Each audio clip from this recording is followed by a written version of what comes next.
Gracias por seguir en este su programa Bajo la Lupa. Estamos tratando acoso a la inversión y al trabajo con la participación del doctor Jorge Zavala Egas. Yoyo, precisamente en el bloque anterior dejamos bien tipificado lo que va a pasar en el Ecuador, que no es otra cosa que el mismo libreto de Venezuela. Pero yo te pregunto, si generalmente la raza humana trata de mejorar, de progresar, de tener un futuro para sus hijos, de ya no tener que depender día a día de llevar algo a su familia, sino tener planificado que va a tener una mejora de sus ingresos a través de la producción. Y tú hablas de reparto. Ok, pero ¿qué reparto? Si están matando la gallina de los huevos de oro, ¿de qué reparto hablamos? Entonces ahí te hago la pregunta siguiente. Otro acoso a la inversión y sobre todo de las pequeñas y medianas empresas a las cuales me he entregado en los últimos 15 años es el tema del famoso impuesto, casi como también en este caso del SRI, como en la época de Chicago de Al Capone, en la cual tú tienes que pasar un valor, ganes o no ganes, y es absurdo decir impuesto a la renta, por eso no digo la palabra impuesto a la renta, porque impuesto es un impuesto sobre lo que tú has ganado. Aquí no es un impuesto sobre lo que tú has ganado, es un valor que tú tienes que entregar de sobrevivencia, y la sobrevivencia no se puede dar cuando no hay nada.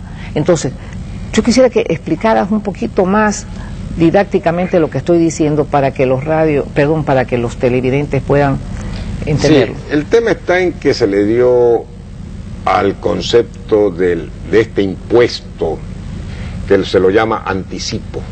Anticipo en una forma eufemística, esto es para tratar de ocultar la verdadera naturaleza del impuesto. ¿Qué es lo que se nos dice a los ecuatorianos? Que estamos obligados a pagar en forma adelantada del impuesto que se va a producir presumiblemente en el próximo periodo, X porcentaje. Pero resulta que es una ficción, esa posibilidad de renta del próximo año, se nos está cobrando un impuesto al aire. Es decir, el impuesto por ser personas productivas. Ese es el impuesto que se ha producido. Ese impuesto está prohibido por la Constitución aquí y en todos los países del mundo.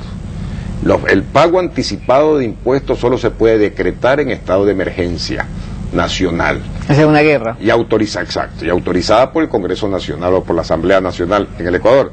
Aquí no hay nada de eso, sin embargo se creó el impuesto al aire, como se lo llama, que es uno de los impuestos más absurdos que hay, porque no es sobre riqueza, no es sobre renta, no es sobre patrimonio, es por una ficción, es por una expectativa, es por una posibilidad, es por una presunción, es decir, en el aire.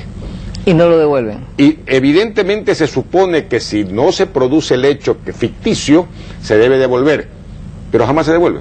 Pero es que además ya ahora yo creo que los del SRI dijeron que ya no se va a devolver, que eso va a ser un impuesto.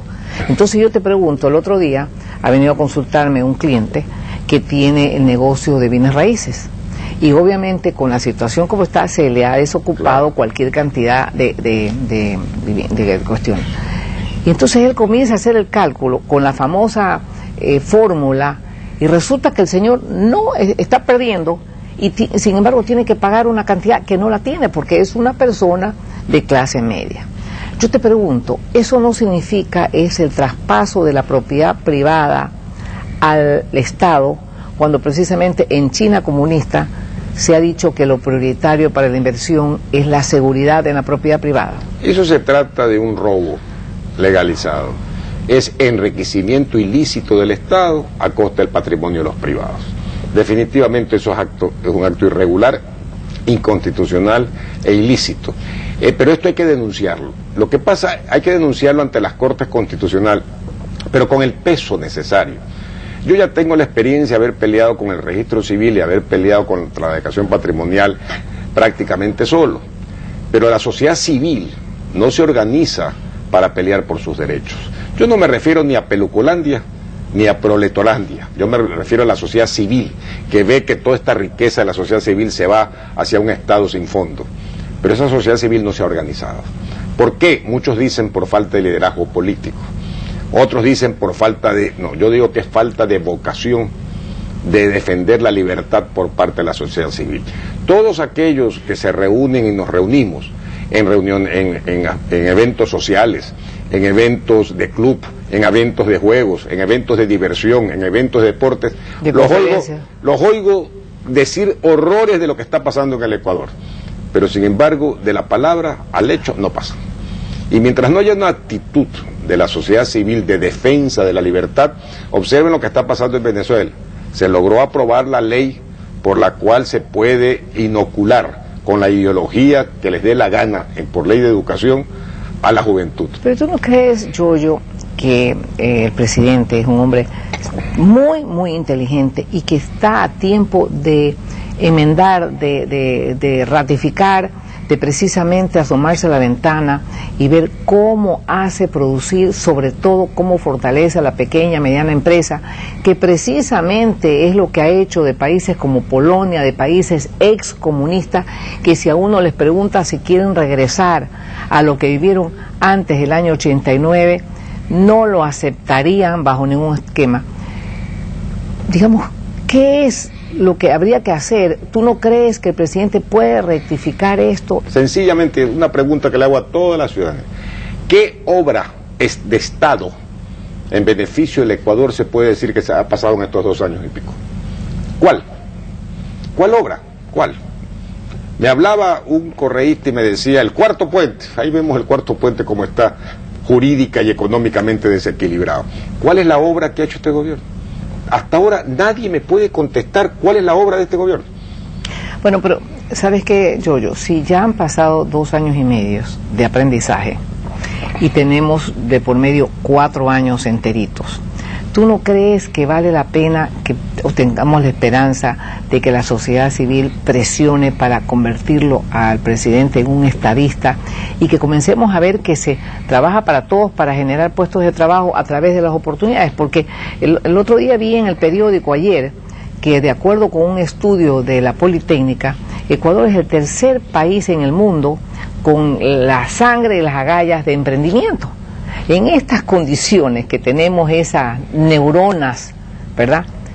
Lo único que creo yo que hay que hacer es dejarlos, no acosarlos, sino dejar trabajar a este motor imaginativo y lleno, que puede ser lleno de progreso. Yo me temo mucho que no, porque la mentalidad de los principales de Alianza País es totalitaria, es absolutista. No creen en el pluralismo de la sociedad ecuatoriana, solo aceptan su verdad. La verdad de los demás no vale. Entonces, esa ausencia de pluralismo no lo hace un estadista, lo hace un absolutista.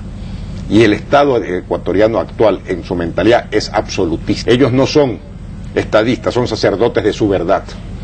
Y eso es lo que les impide ver el entorno como un estadista debe verlo, y ver la pluralidad que vive el Ecuador, y fomentar esa pluralidad, que es la única manera de vivir en democracia. Este gobierno no lo hace. Ojalá Dios quiera que ese movimiento verde, digamos, se reúna, se sacuda y comience, digamos, a aceptar que hay otras verdades aparte de las de ellos mismos. Antes de continuar, vamos a un corte, enseguida volvemos.